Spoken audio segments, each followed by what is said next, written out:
5টা এপিসোড ধরে আমি এই নদীর ধার ধরে এগিয়ে এসেছি, হুগলি নদীর তীরে হারিয়ে যাওয়া কিছু দেশের পায়ের ছাপ খুঁজতে। পর্তুগিজদের খুঁজতে গিয়ে দেখতে পেলাম একটা গির্জা আর কয়েকটা শব্দ, যা আজও আমরা বলি। ওলন্দাজদের শেষ অস্তিত্ব দেখতে পেলাম একটা ডাচ কবরে, ফরাসিদের পেলাম চন্দননগরের স্ট্র্যান্ডের ধার ধরে, আর ডিনেমাররা রয়ে গেছে আমাদের বাংলা ভাষার ছাপা অক্ষরের মাধ্যমে। 5টা রাজ্য, 5টা হারিয়ে যাওয়া ইউরোপীয় শক্তি, প্রত্যেকে খুঁজতে, তাদের পদধ্বনি কান পেতে শুনতে আমি ফিরে ফিরে এসেছি এই হুগলি নদীর ধারে। কিন্তু সবসময় একটা ষষ্ঠ পতাকা ছিল ব্রিটিশদের, যেটা ছিল অনেকটা সেই ওয়াটার মার্কের মতন। আর এটাকে খুঁজতে আমাকে কোথাও যেতে হয়নি, কারণ আমি এখানেই থাকি, কলকাতায়। সেখানেই গড়ে উঠেছিল ব্রিটিশদের রাজধানী। এই শহরের প্রত্যেকটা রাস্তায় যেখানে আমি বাইক চালাই, এই নদীর উপরের ব্রিজটা, ক্যালকাটা নামটা, যেন মনে হয় এই নদীর নিজের একটা সাম্রাজ্য আছে, যেটা আমরা কখনোই দেখতে পারি না। বাকিরা এলো, কিছু সম্পদ জাহাজে ভরে নিয়ে চলে গেল, কিন্তু শেষে নিজেরাই ধুয়ে মুছে গেল। আর এই একজন এলো, নদীটাকে জয় করলো, তারপর সেই নদী দিয়েই জয় করলো সব কিছু। আর এরা ব্রিটিশ। আর এখানেই আমাদের গল্প শেষ হয়, যেখানে শেষ হওয়ারই কথা ছিল।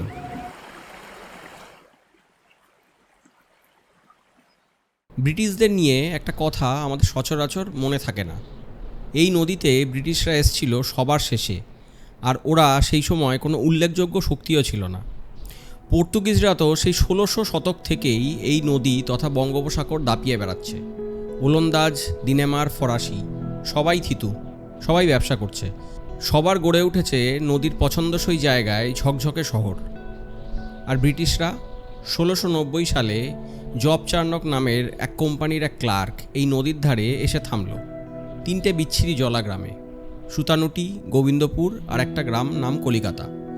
সেই সময় এই জায়গাগুলো কেমন ছিল তা বুঝতে ধ্যারধেরি গোবিন্দপুর এই কথাটা আজ বহুল প্রচলিত তা মনে করলেই তার সারার্থ বোঝা যাবে।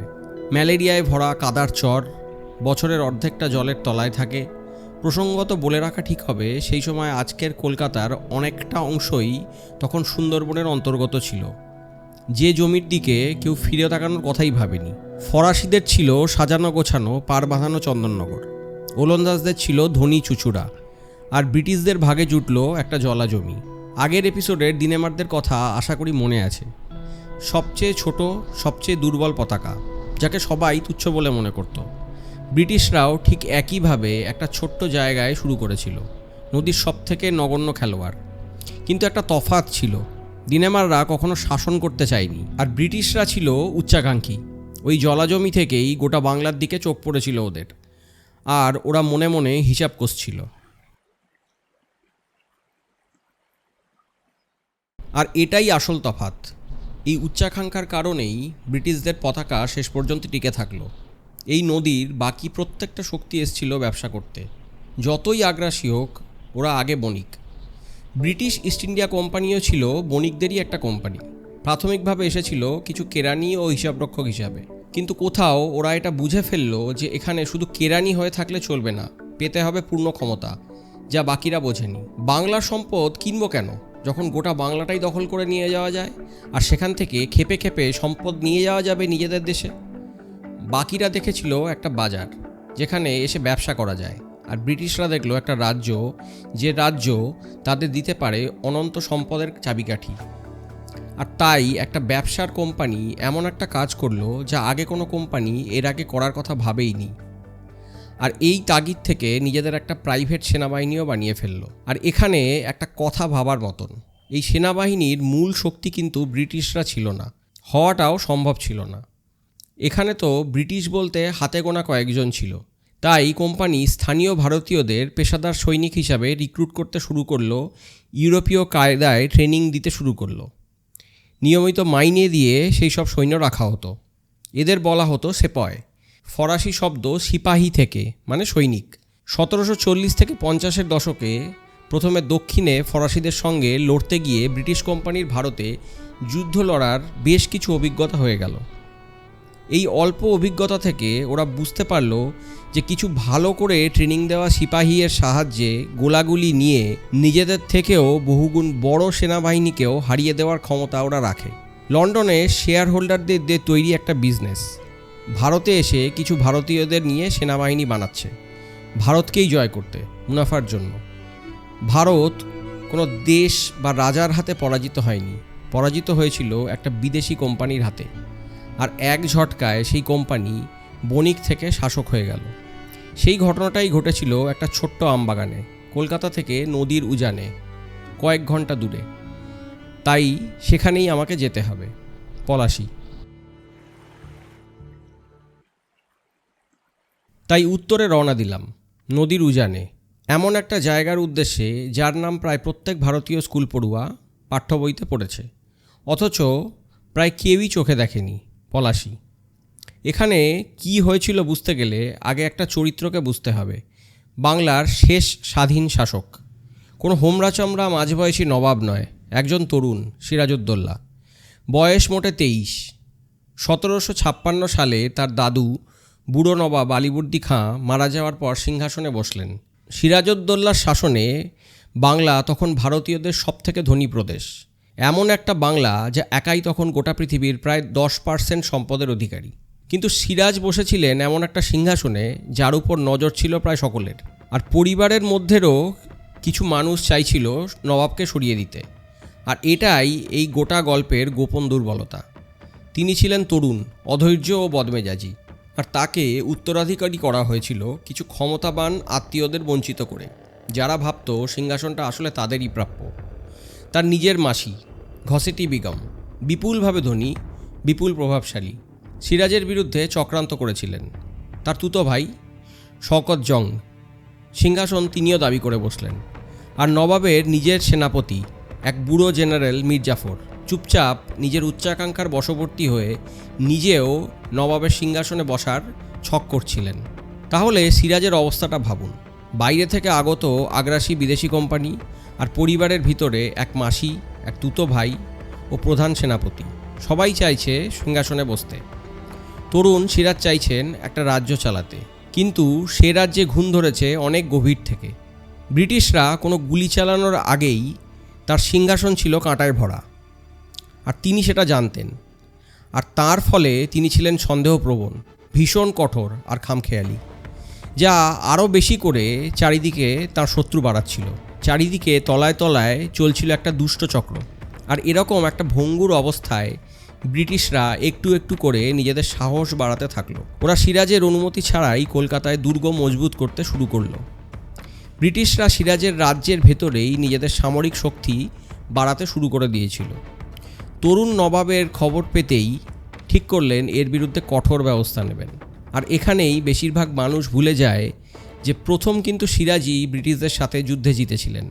1756 জুনে তিনি সৈন্য নিয়ে কলকাতায় হামলা করে সেটা দখল করে নিলেন। ফোর্ট উইলিয়াম দখল করলেন। ব্রিটিশরা ছত্রভঙ্গ, অনেকে জাহাজ নিয়ে নদীপথে সমুদ্রে পালালো, আর যারা পারল না তারা বন্দী হলো। এই বন্দীদের থেকেই ব্রিটিশরা পেয়ে গেল তাদের একটা বিশাল অজুহাত, ব্ল্যাক হোল অফ ক্যালকাটা। গল্পটা এরকম যে তাদের একদল বন্দীকে নাকি সারা রাত একটা ছোট্ট দমবন্ধ কুঠুরিতে গাদাগাদি করে রাখা হয়েছিল, যেখানে বেশিরভাগ শ্বাসরোধ করে মারা যায়। সত্যিই ঠিক এমনটা হয়েছিল কিনা ইতিহাসবিদরা আজও এই বিষয়ে তর্ক করেন, কিন্তু গল্পটা সত্যি কিনা তার থেকেও বেশি জরুরি গল্পটার ফলে ঘটলটা কি। এটা হয়ে গেল ব্রিটিশদের কাছে একটা অজুহাত, সিরাজের বিরুদ্ধে যুদ্ধের জন্য আরও সৈন্য পাঠানোর।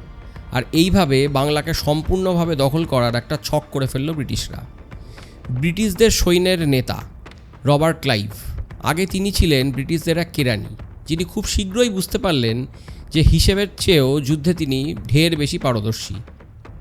তিনি মাদ্রাজ থেকে জাহাজে করে এলেন, কলকাতা ফের দখল করলেন, আর তারপর চন্দননগরে গিয়ে ফরাসিদের গুঁড়িয়ে দিলেন যাতে ওরা ব্রিটিশদের বাংলার প্ল্যানকে কোনোভাবে বানচাল না করতে পারে। আর তারপর এগিয়ে গেলেন সিরাজের দিকে।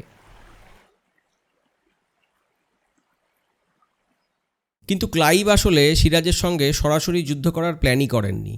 তিনি প্ল্যান করেছিলেন যুদ্ধটা শুরু হওয়ার আগেই সেটাকে ছলের মাধ্যমে কি করে কিনে নেওয়া যায়। আর তার জন্য দরকার ছিল বাংলার সবথেকে ধনী লোকগুলোকে, জগৎ শেঠেদেরকে। আজ এই নামটা শুনলে খুব বিশেষ কিছু মনে হয় না, কিন্তু সেই শতকে এরা ছিল পৃথিবীর অন্যতম প্রধান ক্ষমতাবান মহাজন গোষ্ঠী। এত ধনী যে এরা নবাবদেরকেই টাকা ধার দিত, মুঘল সম্রাটকেও টাকা ধার দিত এরা। আর কার্যত বাংলার ব্যাংক ব্যবস্থাকেই নিয়ন্ত্রণ করত।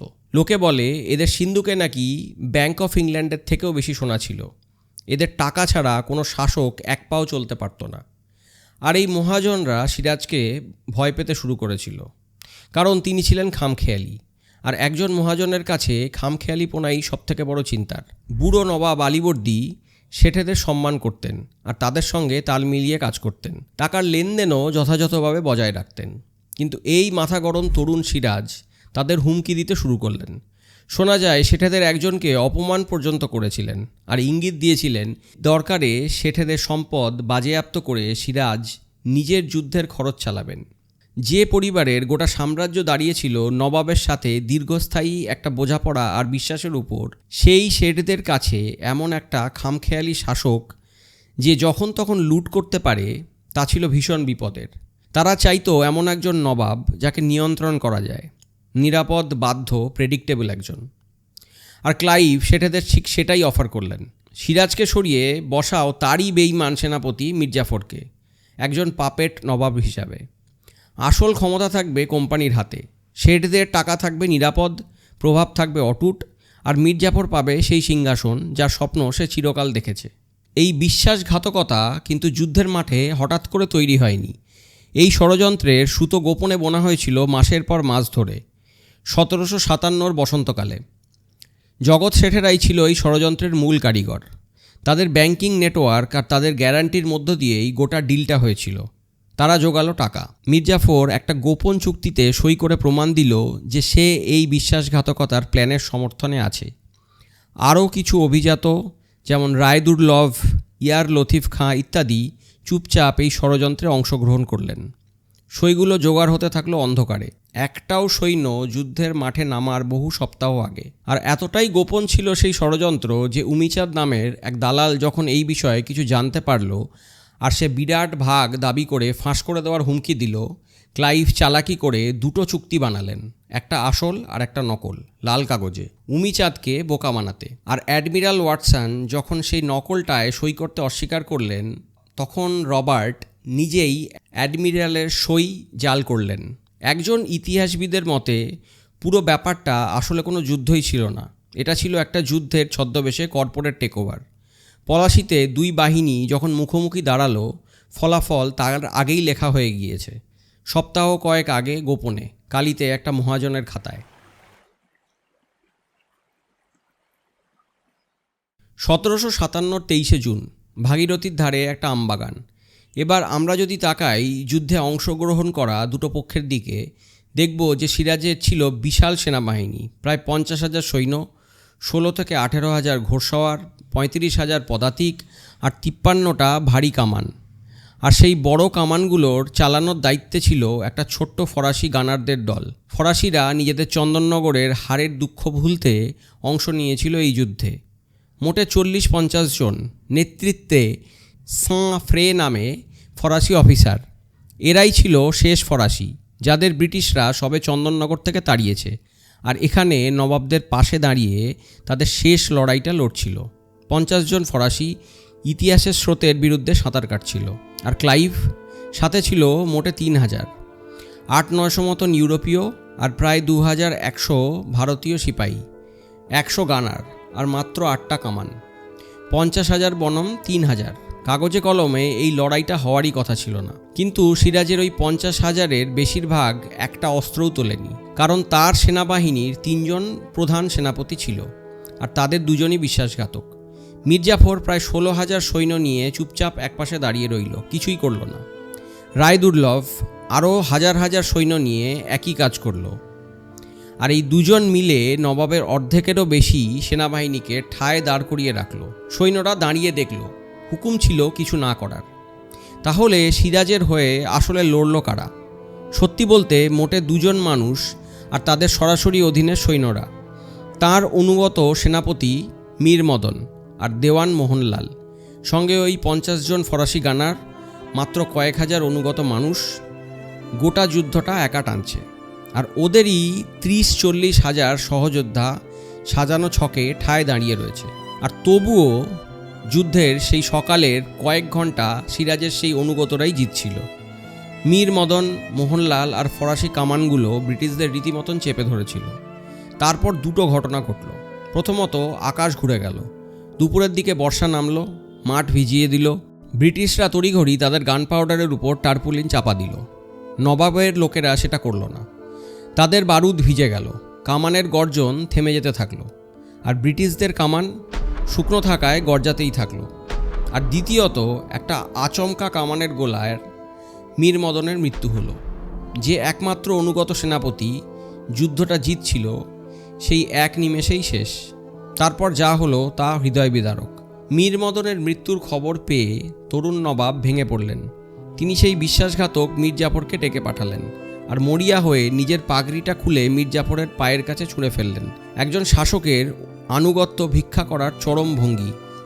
আর কাকতি মিনতি করলেন সেটা রক্ষা করতে। কেউ বলেন যে সিরাজের পাগড়ি যুদ্ধক্ষেত্রের অসাবধানতায় খুলে পড়েছিল, তা মীর জাফরের কাছে আত্মসমর্পণ ছিল না। আর সিরাজ হয়তো সেই গোপন ষড়যন্ত্রের কথা কল্পনাই করেননি, না হলে মীর জাফরকে ওই অনুরোধ বা নির্দেশ যাই হোক সেটা দিতেন না।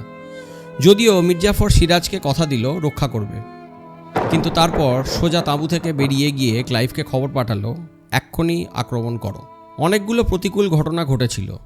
আভ্যন্তরীণ বিশ্বাসঘাতকতা, সেরা সেনাপতির আকস্মিক মৃত্যু, বৃষ্টিতে বারুদের ভিজে যাওয়া। সিরাজকে পরামর্শ দেওয়া হলো মাঠটা সেনাপতিদের হাতে ছেড়ে রাজধানীতে ফিরে যেতে।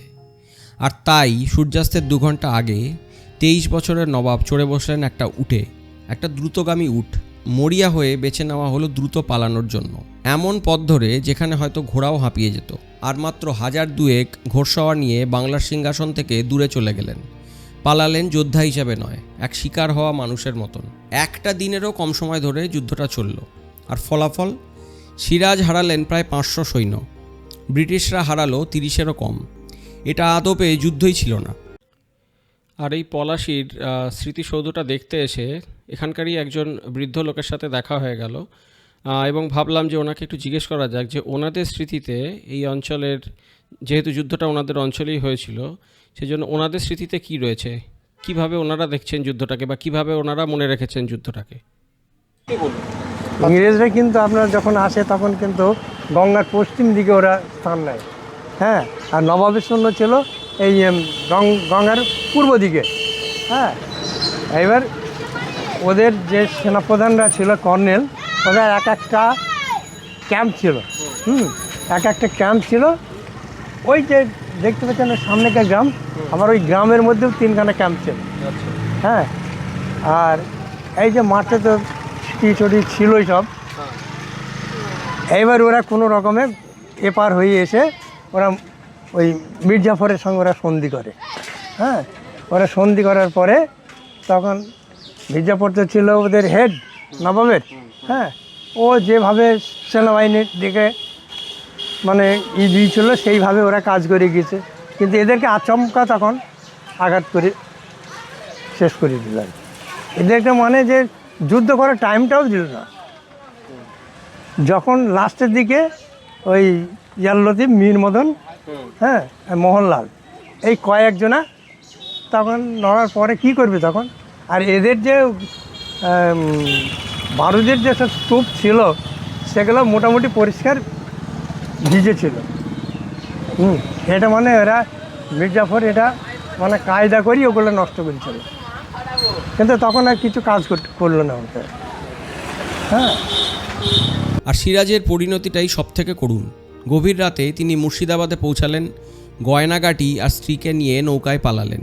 ভেবেছিলেন পাটনার কাছে ফরাসিদের সাহায্যে আবার নতুন সেনাবাহিনী গড়বেন, কিন্তু তিনি ধরা পড়লেন আর টেনে হিচড়ে ফিরিয়ে আনা হলো। আর তাকে তুলে নেওয়া হলো মীর জাফরের নিজের ছেলে মিরনের হাতে, যে তরুণ নবাবকে খুন করলো 2রা জুলাই, যুদ্ধের মাত্র কয়েকদিন পর। 23 বছর বয়সে বাংলার শেষ স্বাধীন শাসক প্রাণ হারালেন। ব্রিটিশরা মারলেন না, মারলেন তার নিজের সেনাপতির ছেলে। বাংলা কোনো সেনাবাহিনীর কাছে পরাস্ত হলো না, হলো বিশ্বাসঘাতকতার কাছে। সেটেরা নিশ্চিন্ত হতে পারল। মীর জাফর পেল নিজের বহু কাঙ্ক্ষিত নবাবের সিংহাসন, আর ব্রিটিশরা পেল ভারতের চাবি, পাকাপাকিভাবে। আর এই গল্প ভাবতে ভাবতেই আমি পলাশিতে পৌঁছালাম। ভারতের ইতিহাসের সবথেকে গুরুত্বপূর্ণ যুদ্ধক্ষেত্র। আর জানেন এখানে কী আছে? আজ এখানে প্রায় কিছুই নেই। একটা অতি সাদামাটা স্মৃতিস্তম্ভ, সিরাজের একটা সোনালী মূর্তি একটা ফাঁকা জায়গায় একা দাঁড়িয়ে আছে। কিছু মাঠের মাঝে দাঁড়িয়ে আছে মীর মদনেরও সমাধি, কিছু আমবাগান। আর এখানেই এসে আমি থমকে গেলাম। এটা এমন কি আসল বাগানও নয়, 250 বছরের ভাগীরথী সরে গিয়েছে। যে মাটির উপর যুদ্ধটা হয়েছিল তা আজ চলে গিয়েছে নদীর গর্ভে। যেখানে একটা সাম্রাজ্যের জন্ম হয়েছিল সেই আসল জায়গাটা আজ কোথাও নদীর জলের তলায়। একবার ভাবুন, 5টা এপিসোড ধরে আমি বিশাল বড় ধ্বংসস্তূপের সামনে দাঁড়িয়েছি। ব্যান্ডেলের গির্জা, ওলন্দাজদের কবর, চন্দননগরের প্রাসাদ, শ্রীরামপুরের কলেজ। যেসব সাম্রাজ্য হেরেছিল তাদের রয়েছে স্মারক। আর এখানে যেখানে যে সাম্রাজ্য জিতেছিল, যেখানে হয়েছিল বিশাল একটা সাম্রাজ্যের জন্ম, যে সাম্রাজ্য প্রায় 200 বছর 20 কোটি মানুষকে শাসন করবে, সেখানে আছে একটা নিঃসঙ্গ স্তম্ভ, এক বিশ্বাসঘাতকতার শিকার তরুণের একলা মূর্তি, আর একটা নদী যা যুদ্ধক্ষেত্রকেই মুছে দিয়েছে। গোটা সিরিজের সবথেকে গুরুত্বপূর্ণ জায়গাটা একটা বিশাল শূন্যতা। সব কিছু এখান থেকেই শুরু হলো, আর এখানে আজকে কিছুই নেই। হয়তো এটাই নদীর সবথেকে শেষ রসিকতা। সে ওদের সব কিছু জিততে দিল, তারপর চুপচাপ সেই জায়গাটাই খেয়ে ফেললো যেটা ওরা জিতেছিল। পলাশির পর সব কিছু বদলে গেল, আর বদলাতে থাকলো দ্রুত। কোম্পানি তাদের পাপেট মীর জাফরকে বসালো।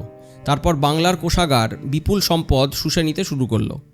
ভারতের তথা পৃথিবীর সবথেকে ধনী প্রদেশ প্রায় রাতারাতি হয়ে গেল লন্ডনের একটা প্রাইভেট কোম্পানির টাকা তোলার মেশিন। খোদ ক্লাইভ এমন বিপুল ব্যক্তিগত সম্পত্তি নিয়ে ফিরলেন যে খোদ ব্রিটেনেই হুলস্থুলে বেঁধে গিয়েছিল। আর এই নদী হয়ে উঠল সব কিছুর ধমনী, সব ঘটনার সাক্ষী। পর্তুগিজ ব্যান্ডেল, ওলন্দাজ চুচুড়া, ফরাসি চন্দননগর, দিনেমার শ্রীরামপুর, একে একে সব হারিয়ে গেল। হুগলির প্রত্যেকটা প্রতিদ্বন্দ্বী পতাকা ভাঁজ হয়ে ঢুকে গেল একটার ভিতরে। আর সেই জলা চাণক্যের 3টে বিচ্ছিরি গ্রাম হয়ে উঠল কলকাতা, লন্ডনের পরে ব্রিটিশ সাম্রাজ্যের দ্বিতীয় শহর, 150 বছরের জন্য ব্রিটিশ ভারতের রাজধানী। বাকিরা এই নদীর ধারে বসতি গড়েছিল। ব্রিটিশরা গড়ল একটা রাজধানী, বাকিরা নিল মালপত্র। ব্রিটিশরা নিল একটা গোটা দেশ, আর শাসন করলো ঠিক নদীর ধারেই 190 বছর ধরে। আর এখানে দাঁড়িয়ে সব কিছুর শেষে একটা সত্যি কথা না বলে থাকতে পারছি না। আসলে কেন এই জার্নি করছিলাম? এটা কখনোই ঠিক একটা ইতিহাসের প্রজেক্ট ছিল না, এটা ছিল একটা ব্যক্তিগত জার্নি। আমি অতীতের দিকে তাকাতে বেরিয়েছিলাম শুধু একটা জিনিস বুঝতে, আমরা কতটা ধনী ছিলাম একটা দেশ হিসাবে। এতটাই ধনী যে ইউরোপীয়রা 4000 কিলোমিটার দূর থেকে এখানে এসছিল খোলা সমুদ্রে পাড়ি দিয়ে, নিজেদের প্রাণ বাজি রেখে, শুধু এই বিপুল সম্পদের একটু ভাগ পেতে। এরা কারা ছিল, কি চাইতো, আর কি বানিয়ে ফিরল? আর যত এগিয়েছি একটা জিনিস আমাকে তত অবাক করেছে।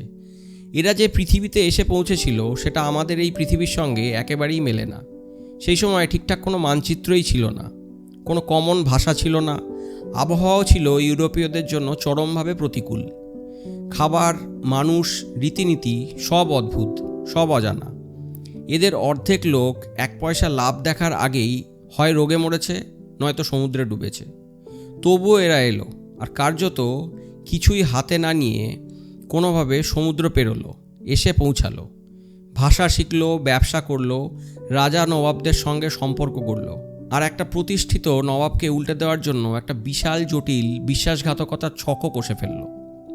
আর আমি ভাবতে বাধ্য হলাম, এই মানুষগুলো এরা যদি আজকে জন্মাতো, আমাদের হাতে যা যা আছে সেসব নিয়ে, পকেটের একটা স্ক্রিনে গোটা দুনিয়ার মানচিত্র দেখা যায়, একটা ট্যাপে যে কোনো ভাষা বোঝা যায়, দুনিয়ার সব জ্ঞান একেবারে চোখের সামনে। এরা কিছুই না নিয়ে অসম্ভবটা করে দেখিয়েছিল। আর আমরা এখানে সব কিছু হাতে নিয়ে, অথচ অর্ধেকের সময় সেটা চোখেই দেখি না। যার উপর দাঁড়িয়ে আছি তার কদরই করি না, এমনকি তাকিয়েও দেখি না। শেষমেশ এই নদী আমাকে এটাই শেখালো, শুধু ওদের নিয়ে নয়, আমাদের নিজেদের নিয়েও।